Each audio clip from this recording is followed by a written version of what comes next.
I want you to do something for me before this video even gets started. Go to your kitchen right now or just picture it in your mind. Open your spice cabinet. Look at what's in there. Cinnamon, garlic powder, turmeric, maybe some cayenne, some cardamom, a little ginger. Bottles you've had for years, probably. Spices you reach for when you want to add flavor to your food, when you want your meal to taste like something instead of nothing. Now, I want you to consider something that most physicians have never taken the time to sit down and explain to you. Every single one of those bottles contains compounds that act directly on your glucose metabolism. Compounds that your body responds to the way it responds to certain medications.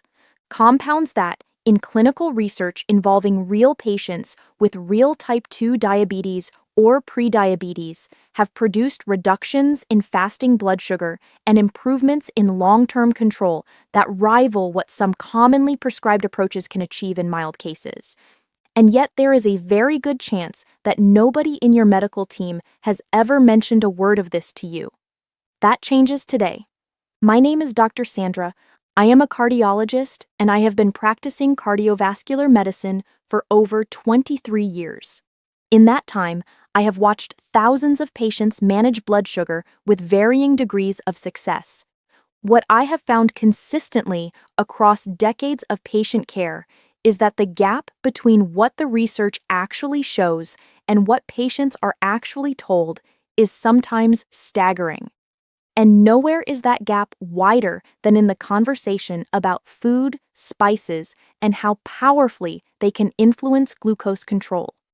Before we go any further, if this channel is new to you, please take 2 seconds and hit that subscribe button.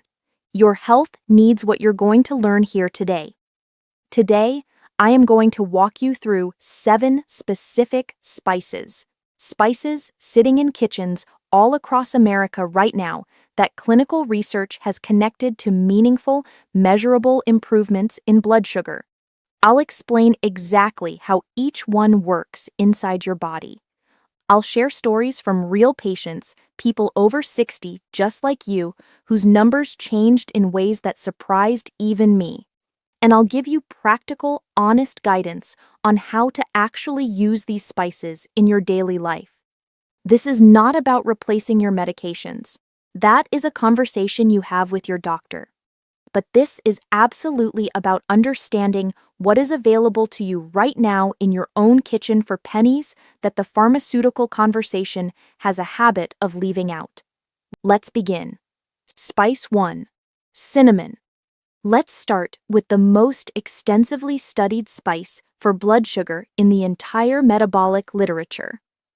The one with the most human clinical trials behind it, the most consistent research findings, and arguably the most impressive numbers for everyday use. Cinnamon. I know you've heard about cinnamon your whole life. Your grandmother told you cinnamon was good for you, and you may have dismissed it as folk medicine, the kind of thing people believed before we had real science. I'm here to tell you that in this particular case, your grandmother was more right than she knew, and the science backs her up completely.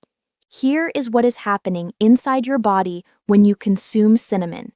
Cinnamon contains a compound called cinnamaldehyde, which is responsible for its characteristic flavor and its powerful metabolic effects. Cinnamaldehyde acts like a natural insulin sensitizer. It helps your cells respond better to the insulin your pancreas already produces, so glucose can enter the cells more easily instead of staying in the bloodstream. But cinnamaldehyde doesn't stop there. Research has also shown that compounds from cinnamon can slow the breakdown of carbohydrates in the digestive tract and support healthier glucose uptake after meals. The two mechanisms work together simultaneously, which is why the research on cinnamon is so impressively consistent. A review of multiple clinical studies involving hundreds of people with type 2 diabetes found that consistent cinnamon consumption produced an average reduction in fasting blood sugar of around 15 to 25 mg/dl and improvements in HbA1c of about 0.3 to 0.6%. That is clinically meaningful. To put it in context, that is comparable to what some lifestyle interventions or low-dose adjunct approaches can achieve from a spice that costs less than $1 a jar at any grocery store in America. Let me tell you about Raymond. Raymond was 64 years old. He was a retired firefighter from Nashville, Tennessee, 31 years on the job. He was the kind of man who had spent his entire career running towards situations that most people run away from, and he approached his health with the same stoic determination, meaning he didn't like talking about it much, and he didn't like taking pills. When Raymond came to see me, his fasting blood sugar was running in the 160-170 range, and his HbA1c was 8.2. He was on one medication that he took inconsistently because it sometimes left him feeling off. His wife had been after him to come in for 2 years. He finally came in. He sat down across from me, and the first thing he said was, "Is there anything that actually works that isn't a pill?" I told Raymond about cinnamon, not capsules or extracts, but real cinnamon added to his cooking daily. 1/2 to 1 teaspoon of Ceylon cinnamon stirred into his meals. Cooked was fine. Raymond grew up in Tennessee. He cooked. He knew how to use cinnamon in his kitchen. This was not a foreign concept to him. It was something he was already doing occasionally. We just made it consistent and intentional. 6 weeks later, Raymond's fasting blood sugar was averaging 142, and his HbA1c had dropped noticeably. We hadn't adjusted his medication. His doctor was honestly a little skeptical until he saw it with his own eyes. From making one deliberate dietary addition consistent. Raymond called my office to tell me this. He said, "I feel like myself again." That is the sentence I remember most from that conversation. Spice 2. Ginger. The second spice on this list shares something fascinating in common with cinnamon. It also works through more than one blood sugar pathway simultaneously. Ginger. The active compounds in fresh and dried ginger, substances called gingerols, shogols, and zingerone, work on your glucose metabolism through 2 distinct but complementary mechanisms. First, they can slow the digestion and absorption of carbohydrates, leading to smaller blood sugar spikes after meals. Second, ginger compounds appear to improve insulin sensitivity and support better glucose uptake into cells. So ginger is helping your body handle carbs more gently while making the insulin you have work more effectively, all from one root that grows in the ground. A published meta-analysis examining multiple randomized clinical trials specifically looking at ginger and blood sugar found that consistent ginger consumption reduced fasting blood sugar by an average of 10 to 20 mg/dl and showed improvements in HbA1c. The effective dose in these trials was as little as 1 to 3 grams per day, which is less than 2 teaspoons of ground ginger. That is not a dramatic amount. That is a pinch you can add to your morning oatmeal or your evening soup without even thinking about it. Meet Dorothy. Dorothy was 71 years old. She was a retired school teacher from Charleston, South Carolina, where she had taught 5th grade for 34 years.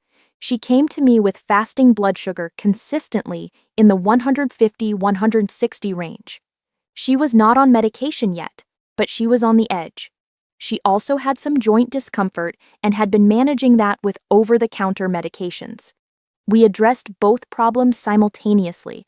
For her daily routine, we incorporated ginger into her diet, fresh ginger in her tea every morning, ground ginger in her cooking in the evenings. Ginger is also a well-validated natural anti-inflammatory. Over the course of 8 weeks, Dorothy gradually saw her fasting blood sugar move downward. At her next checkup, she was reading around 132/138. 2 problems, 1 kitchen ingredient. I cannot always promise that kind of outcome, but when it happens, it is hard not to find it genuinely remarkable. Spice 3. Garlic. Now, Let's talk about a spice that most people over 60 have used for flavor but may not realize has direct effects on blood sugar regulation. Garlic. The primary bioactive compounds, especially when garlic is crushed or chopped, help support better insulin sensitivity and can modestly lower fasting glucose levels. Research also indicates that garlic phytochemicals can reduce oxidative stress that contributes to insulin resistance over time. A review of clinical studies found that consistent garlic consumption reduced fasting blood sugar by an average of about 10-15 mmol/dl in people with elevated levels. And this is not garlic extract in a lab. This is garlic consumed the way you would consume it in your kitchen, as fresh cloves added to real food. Let me tell you about Frank. Frank was 68 years old. He was a retired postal worker from Minneapolis, Minnesota. He had worked his mail route for over 30 years on foot through Minneapolis winters that most people in the country can barely imagine. And he was honestly one of the most physically active patients over 65 that I had ever evaluated. He walked, he gardened, he was not overweight, he did not drink, he did not smoke, and yet his fasting blood sugar was running high at 152/158. Frank's case reminded me of something I encounter more often than people might expect. Patients who do everything right by the conventional checklist and still can't get the numbers where they need to be. When I reviewed Frank's diet in detail, the picture clarified quickly. He was eating well, but he was eating a narrow, repetitive selection of foods that happened to be low in the specific bioactive compounds his body needed for glucose control. I introduced Frank to fresh garlic as a daily addition, 3 to 4 cloves crushed or finely chopped added to his meals. Frank maintained this single addition consistently for 9 weeks. His fasting blood sugar came down noticeably. That is the kind of result that makes the simplicity of this approach feel almost unfair in the best possible way. Spice 4. Turmeric. If you have been paying any attention to health conversations over the past decade, you have almost certainly heard about turmeric. It has had a cultural moment. It is in lattes, in supplements, in face creams, in everything. And I will be honest with you, much of what gets said about turmeric in popular media is overstated, oversimplified, or attached to claims that go well beyond what the actual research supports. But here is what the research genuinely does show, specifically for blood sugar, and it is worth understanding clearly. The primary bioactive compound in turmeric is curcumin. Curcumin works on your blood sugar through a mechanism that is distinct from everything else I've described so far, one that is increasingly understood to be central to why so many seniors develop progressively worsening insulin resistance as they age. Curcumin supports healthier endothelial function and reduces low-grade inflammation that drives insulin resistance. It also helps improve insulin signaling pathways over time. Research, including studies lasting 8 to 12 weeks or longer, has shown meaningful improvements in fasting blood sugar and HbA1c with consistent use. The mechanism is slower and more cumulative. It works by gradually supporting metabolic health over time, not by providing an immediate signal. This means patience matters with turmeric. It is not the spice you take on Monday and see results by Friday.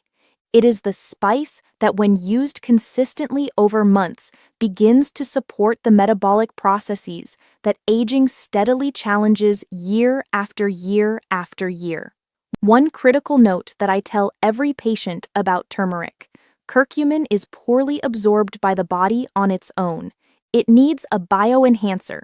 Black pepper, and specifically a compound called piperine, increases curcumin absorption dramatically. Always pair your turmeric with black pepper.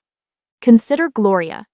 Gloria was 66 years old. She was a retired hospital administrator from Richmond, Virginia. She was what I would call a sophisticated health consumer. She read widely, She asked good questions. She had tried a variety of approaches to managing her blood sugar, which sat consistently around 148, 155 fasting.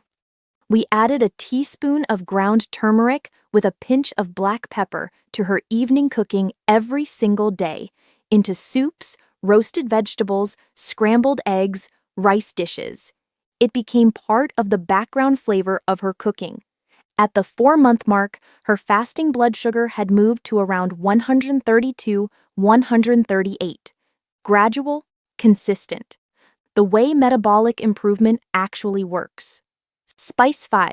Cayenne pepper. Here is a spice that tends to provoke one of two reactions in people I discuss it with.